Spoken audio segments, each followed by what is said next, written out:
Sir, ಈ ದಿವಸ ಚೋಡಮನಹಳ್ಳಿ survey ನಂಬರಲ್ಲಿ ಇವತ್ತು 9.25 ಎಕರೆ ಜಾಗವನ್ನು ಸರ್ಕಾರದಿಂದ ಮಂಜೂರಾಗಿ ಇವತ್ತು ಕಸ ವಿಲೇವಾರಿಗೆ ಇವತ್ತು ಗುದ್ದಲಿ ಪೂಜೆ ಮಾನ್ಯ ಶಾಸಕರು ಯೋಗೇಶ್ವರ್ ಅವರು ನೆರವೇರಿಸಿದ್ದಾರೆ.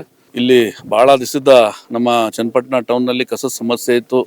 ಎಲ್ಲ ಸುಮಾರು ವರ್ಷದಿಂದ ಕಸ ಜಾಗ ಇಲ್ಲದೇನೆ ಎಲ್ಲ ಪ್ರೈವೇಟ್ ಲ್ಯಾಂಡಲ್ಲಿ ಎಲ್ಲೆಲ್ಲೋ ನಾವು ಕಸ ವಿಲೇವಾರಿ ಮಾಡುವಂಥ ಒಂದು ಸಂದರ್ಭ ಇತ್ತು. ಈಗ ಸರ್ಕಾರ ಮಂಜೂರು ಮಾಡಿದೆ.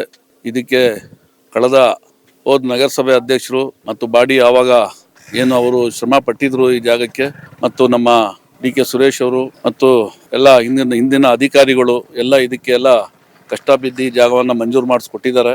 ನಾನು ನಮ್ಮ ನಗರಸಭೆ ಪರವಾಗಿ ಅವರೆಲ್ಲರಿಗೂ ನಾನು ಕೃತಜ್ಞತೆ ಸಲ್ಲಿಸುತ್ತಾ, ಏನು ಈ ದಿವಸ ನಾವು ಗುದ್ದಿ ಪೂಜೆ ಮಾಡಿದ್ದೀವಿ, ಇಲ್ಲಿ ವೈಜ್ಞಾನಿಕವಾಗಿ ಕಸ ವಿಲೇವಾರಿ ಮಾಡಿ ಎಲ್ಲ ಹಸಕಸ ಒಣಕಸ ಬೇರೆ ಮಾಡಿ ಇದಕ್ಕೆ ಗೊಬ್ಬರ ಮಾಡಿ ಈ ಥರ ಯಾವುದಕ್ಕೂ ಪರಿಸರಕ್ಕೆ ಹಾನಿ ಉಂಟಾಗದೆ ನಾವು ಇಲ್ಲಿ ಘಟಕವನ್ನು ಏನೀಗ ನಾವು MRF ಘಟಕವನ್ನು ಕೆಲಸನ ಶುರು ಆಗದೆ ಏನು ಹಾನಿ ಆಗ್ದಂಗೆ ನಾವು ಕೆಲಸನ ನಿರ್ವಹಿಸ್ತೀವಿ.